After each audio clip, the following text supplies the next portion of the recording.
आयुष्यामध्ये मी सगळं जे काही जोपासले ते मला ती घडी विसरून टाकायची नाही.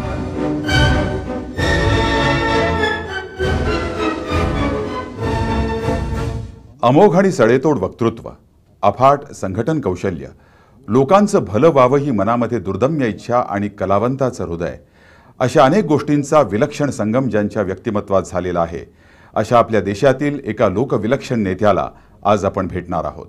काही जण या नेत्याला हुकुमशहा असं म्हणतात, पण या नेत्याच्या मनामध्ये लोककल्याणाची भावना असल्यामुळं हा सहृदय हुकुमशहा आहे असंही ते म्हणतात. प्रखर हिंदुत्ववादी असूनही इतर धर्मीय जे बांधव आपल्या देशामधले आहेत त्यांच्या मनामध्ये राष्ट्राविषयीची निष्ठा असेल तर ते आपलेच आहेत असं ते म्हणत असतात. पण त्याचप्रमाणे या सह्याद्रीच्या कुशीतल्या असंख्य मराठी बांधवांचं भलं करण्यासाठी ज्यांनी आयुष्य वेचलं त्या शिवसेना प्रमुख आणि ज्यांना हिंदू हृदय सम्राट असं म्हणतात श्रीयुत बाळासाहेब ठाकरे यांच्याशी आज आपण बोलणार आहोत. बाळासाहेब, सह्याद्री वाहिनीच्या वतीनं आपलं मनःपूर्वक स्वागत. प्रबोधनकार ठाकरे हे तुमचे वडील आणि आचार्य अत्रे हे संयुक्त महाराष्ट्र चळवळीतूनच तुम्हाला शिवसेनेची बीज मिळाली असं म्हणतात आणि त्याच्यातूनच तुमच्या डोक्यामध्ये शिवसेना आपण स्थापन करावी असे विचार आले. तर या संपूर्ण दोन माणसांचा काही पगडा तुमच्यावर आयुष्यावर जो आहे किंवा त्या काळातल्या काही तुम्हाला कशी ही स्फूर्ती झाली हे सांगता येईल का? हे माझे अर्थातच आदर्श होतेच म्हणण्यापेक्षा आहेतच असं मी म्हणेन, पण अजून ते काही दूर होऊ शकत नाही अशी त्यांची मोठी कीर्ती. वडिलांनी ते बाळकडू पाजलं मला आणि आचार्य अत्र्यांनी एक वक्तृत्वाचा एक नवा पैलू दाखवला. माझ्या वडिलांमध्ये ठिणगे असायच्या बोलताना आणि अत्रे हे बाळबोध बोलत. माझ्या वडिलांनी मला सांगितलं की तू भाषण करू नकोस, तू बोल लोकांशी. तर मी बोलत असतो जसं आत्ता मी तुमच्याशी बोलतोय तसं.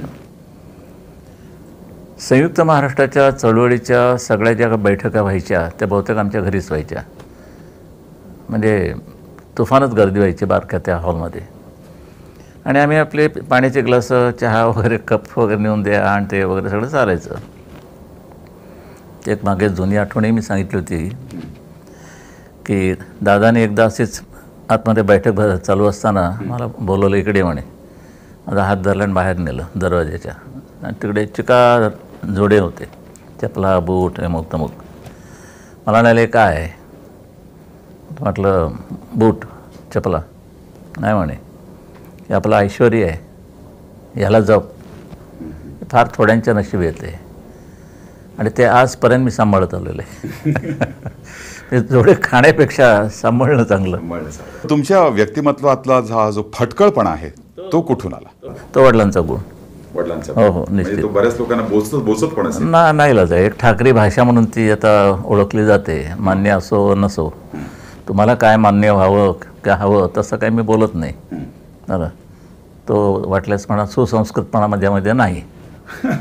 सरळ सांगायचं म्हणजे ते कशाला ढोंगबाजीनं बोलायचं आहे तो उघड. आणि बरं, देणं नाही घेणं नाही आयुष्यात, मतलब काहीच नाही आणि काही स्वतःला व्हायचं नाही. माझ्या वडिलांचंही तेच धोरण. बरं, सगळ्या महाराष्ट्रासाठी त्याने अगदी उलता पालता सगळे ते दौरे विवरे केले.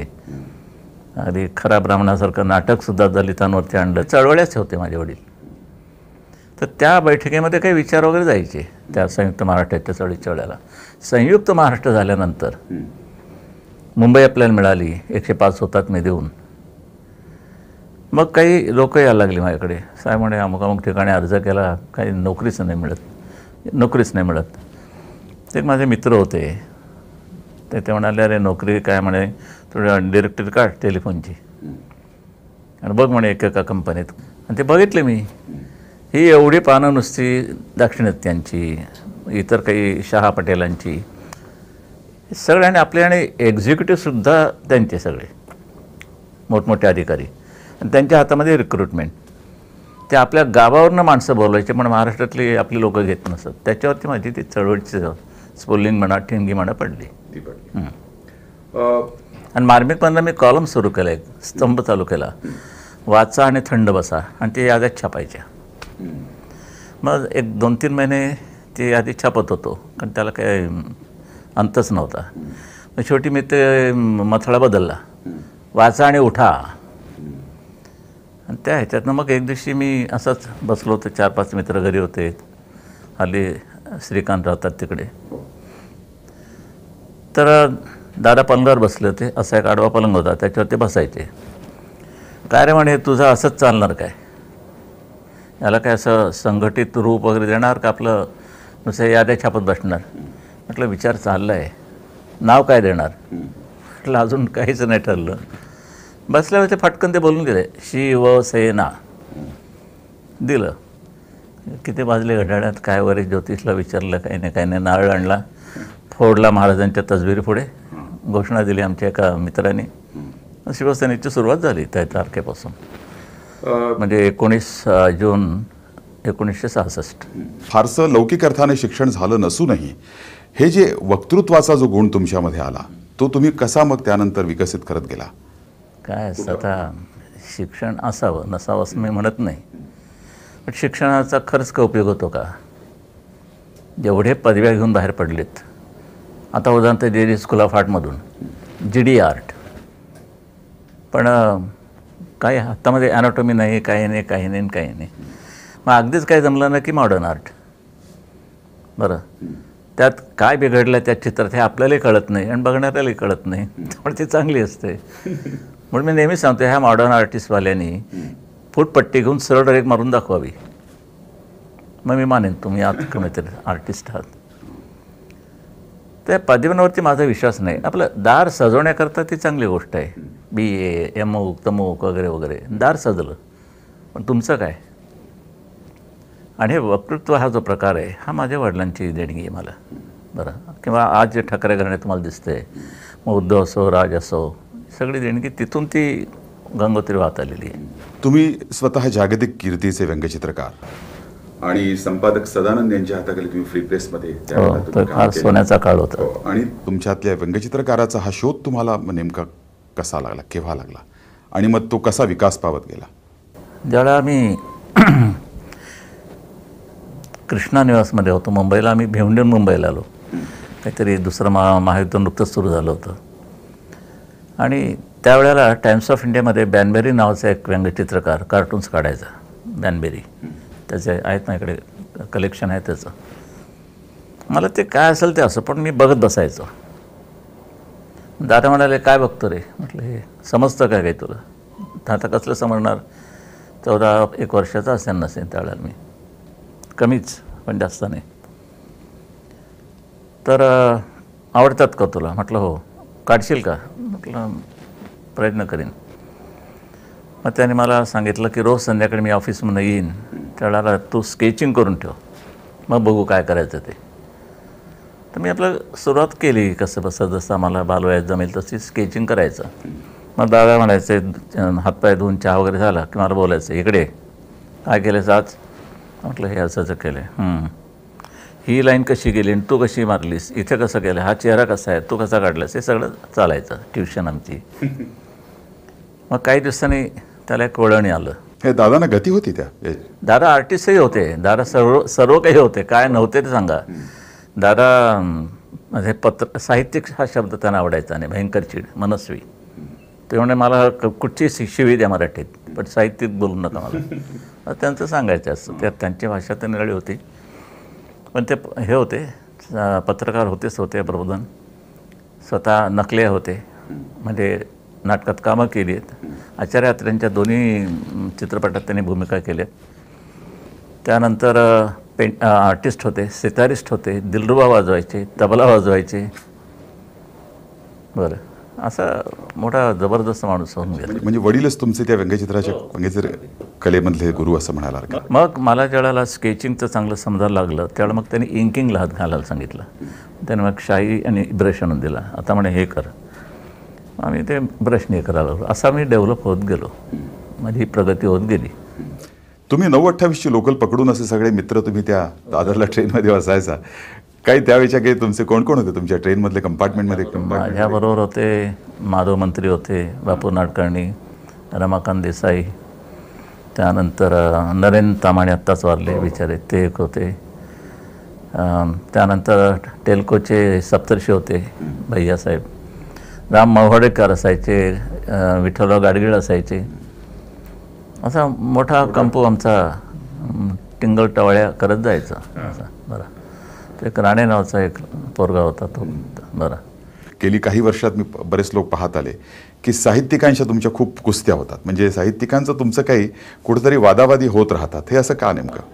काय तुम्ही टीका करता माझ्यावर करता? तुम्ही तुमचं कॉन्ट्रीब्युशन काय? तुम्ही काय केलं का? संयुक्त महाराष्ट्र उभारणीसाठी तुमचा हातभार लागला आहे का? तुमची लेखणी कधी कुरकुरली आहे का? काही असं लेखन केलं आहे का की ज्यामुळे लोकांवरती परिणाम झालेला आहे वगैरे वगैरे? काही नाही, नुसती टीका. बरं, संमेलनं भरवायची टीका करायची. पण एक तऱ्हेची लव्ह हेट रिलेशनशिप अशीच आहे. नाही, असं हेट काहीच नाही त्यामध्ये. लव नसलं तरी हेट नाही, एवढं नक्कीच. बरं, प्रेमही नाही आणि तिरस्कारही नाही. बरं, पण प्रसंगानुसार काय होईल ते होईल. बरं, आणि तो प्रसंग त्याने उभा करायचा, मी नाही करणार. बरं, मी फक्त हे करणार, स्वस्त बसणार नाही, रिटॅलिएट करणार, विरोध करणार. पुलंच्या साहित्याविषयी तुम्हाला इतकं कमालीचं प्रेम त्या हो, व्यक्तीविषयी? अजूनही, आजही. आणि म्हणजे ते आजारी म्हणल्यानंतर तुम्ही लगेच धावला होतात. हो. तरी त्यांच्याशी तुमचं थोडं वादा? नाही, तो दुर्दैवी घटना घडली ती खरं सांगायचं म्हणजे. इथे महाराष्ट्र भूषण आहे ते मला द्यायला निघाले होते आणि आमचंच सरकार, मनोहर जोशी मुख्यमंत्री. ती तोडगोळी आली. नवलकरी सांस्कृतिक मंडळाचे मंत्री, म्हणजे याचे खात्याचे मंत्री. नाही, बाळासाहेब ह्यावेळेला आम्ही असं ठरवलं आहे की तुम्हाला महाराष्ट्र भूषण द्यायचं. म्हटलं नाही. आयुष्यामध्ये मी सगळं जे काही जोपासले ते मला ती घडी विस्कळून टाकायची नाही. निवडणुकीला उभं राहणार नाही, निवडणूक लढवणार नाही, कुठेही सल्लागार म्हणून जाणार नाही. हे काय माझे आहेत गोष्टी. बरं, आणि त्यामध्ये मी त्याच्यातनं हटणार नाही. दुसरं म्हटलं असं आहे की माझंच सरकार आत्ताचं तेच मला महाराष्ट्र भूषण देते, त्यामध्ये भूषण नाही म्हटलं, मला नको ते. मग काय करणार ते तुम्ही शोधा. बरं, मग एकाने सांगितलं, मग म्हणे पु ल देशपांडे म्हणजे उत्तम, योग्य माणूस, पु ल न करा महाराष्ट्र भूषण. थोडंसं तिथे काय झालं, पु ल बिचारे खचले होते. ते काही भाषण जे आणलं होतं ते वाचून दाखवण्यात आलं. त्यामध्ये काही शब्द अप्रस्तुत होते त्या पद्धतीनं की जे सरकार तुमचं जे हे करतं आहे तर झाला तर वाद जुना झाला, मला काही उकळून काढायचंही नाही. आणि उलट आता नवीन मुंबई पुणा रस्ता होतो आहे त्याला मी पुलंचं नाव देणार. म्हटलं पुलंचं नाव दिलं गेलं ना ते याद राखा, आणि जर दुसऱ्याचं दिलं तर मी स्वतः हातोडा घेऊन येईन आणि ते पाटी फोडून टाकेन, जाहीर करून टाकले आणि करीन. दुसरं एक बाळासाहेब की काही सनसनाटी, म्हणजे उदाहरणार्थ सिंथेसायझर या वाद्यावर बंदी घाला, किंवा व्हॅलेंटाईन डे आपण साजरा करूया नको, करायचा नाही, चुकीचं आहे आपल्या संस्कृतीशी, असं तुम्ही वक्तव्य करता, खूप त्याला प्रसिद्धी मिळते. पण पुढं त्याचं काही काय नेमकं? कारण आता व्हॅलेंटाईन डे होत नाही ना फारसा. उलट काही व्यापारी आम्हाला आता येऊन मिळाले, 126 व्यापाऱ्यांनी त्यावेळेला ठरवलं आता हा गेला व्हॅलेंटाईन. बरं, की काही विकणार नाही आम्ही, कार्ड्स नाही, काही नाही, काही नाही. एक मला असं म्हणायचं, तुमचं स्वतःचं काही आहे की नाही? बरं, तुमची काही एखादी संस्कृती आहे असं म्हणायचं, आता तात्पुरतं बोलूया, ती अमेरिकन लोकांनी, परदेशी लोकांनी घेतलं काय? म्हणजे तुम्ही असं म्हणताय सनसनाटी म्हणून, तुम्हाला कन्व्हिक्शन म्हणूनच? कन्व्हिक्शन, मी कन्व्हिक्शन खेरीज काही सनसनाटी निर्माण करण्याकरता बोलत नाही. ते सनसनाटी होतं, मी गप्प बसलं तरी सनसनाटी. आता करू काय मी त्याला? काय करायचं म्हटलं नाही बोललं तरी तुमचं